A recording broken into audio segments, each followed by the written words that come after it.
Hey guys, how's it going? Welcome back to another Sims video. Today, I thought I'd talk about 14 things that you have to know about this game. These are 14 things I haven't really mentioned too much. I'll be briefly talking about them, and these are things that are really going to make this game the biggest and best Sims yet. Just a little update, I did buy a new laptop very recently, so I will hopefully be able to upload more of these videos.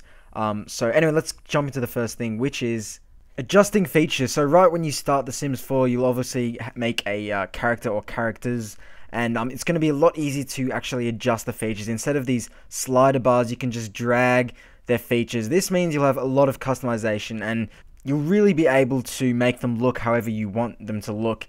So that's going to be really great for those people that want to make a character that literally looks exactly like them. And to do with this, there's also an awesome new feature now that you can actually adjust each sort of area of their body. So you can adjust their tummy, you can adjust their legs, you can obviously adjust their ass and everything else that you want to adjust from their body. So it really means you can make a sim that looks completely different to every other sim and really makes them the character that you want to make.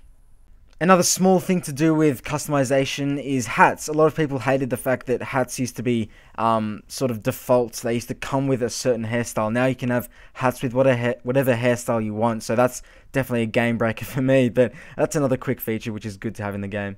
Next big thing, clothing actually has a purpose now. Instead of you just choosing a random set of clothes that look kind of cool, now you can actually choose a set which will bring different sort of emotions and behaviors. So if you're wearing maybe like a red skirt on your girl, maybe it'll have a sort of romantic sort of emotion that sort of it brings along with, obviously, as you can see the picture there. So it's really cool that now things actually have a purpose, unlike before. Along with this, decoration also has a purpose as well. This isn't the color as much, because I don't think color makes too much of a difference, but it's more about the things you have on the walls. So if you have, sad paintings or something, it might bring a sort of more sad feeling around the room. And just in general, all the decoration actually has a big sort of meaning now. It doesn't matter if it's comfy or not. I mean, it does matter, but that's a sort of separate thing to the actual feelings that Sims will get when they're sort of sitting on it and stuff like that. Another big thing is they've added 2 relationship bars now. So this means that it's not just a friendship and relationship and romantic bar. Now there's 2 separate ones. One is friendship and one is romantic. And I'm not going to talk about this too much, but you can just imagine the sort of things you can do with this. Next thing is relationships are going to be a lot more complex than they normally are. As you can see in this picture, this guy, he sort of wants to kill himself. He's not too happy with the situation he's got here. But yeah, pretty much every sim will have their own sort of emotional state. And that's sort of directed around not only who they are, but also everyone around them. So if they're not happy with their wife or girlfriend, then it'll be a lot clearer than it was before in previous sims. Another big thing they're adding is death and divorce is a lot more of a serious event now. Unlike the sort of week after someone dies where people are mourning them, now it's a sort of a lifetime thing where they're constantly sort of scarred about a death or a divorce.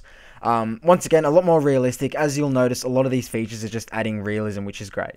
Next thing, Sims are able now to multitask. Thank God, this is one of the features that I've really wanted in The Sims for a while now, and this is a great feature, and now it pretty much means, I suppose, you can talk on the phone while driving. No, I'm only joking, that's illegal, but like you can maybe talk on the phone while you're cooking, or I'm sure you'll be able to do heaps of awesome things at once, including having awesome group discussions, so that's going to be awesome.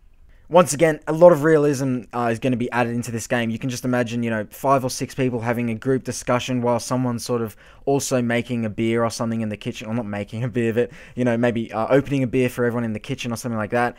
Once again, group discussions is going to be awesome in this game as well. Next thing is achievements and in-game rewards and stuff like that. There's going to be a lot more of that. Personally, I'm a bit of an achievement guy. I don't know why I hate the fact that I'm like this, but I always want to try and get trophies and achievements, but for some reason it really just influences me to try and do a certain thing. So lots more of them in The Sims 4, and obviously there's going to be heaps of cool, fun things to do to actually earn those rewards. Next thing, the building. I won't talk about this too much, but building rooms is so much easier now. You can just drag things. You can literally copy and paste or cut and paste a room and put it somewhere else.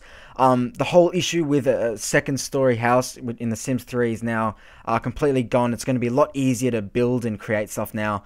For me, one of the things that I love most about The Sims is the actual building part.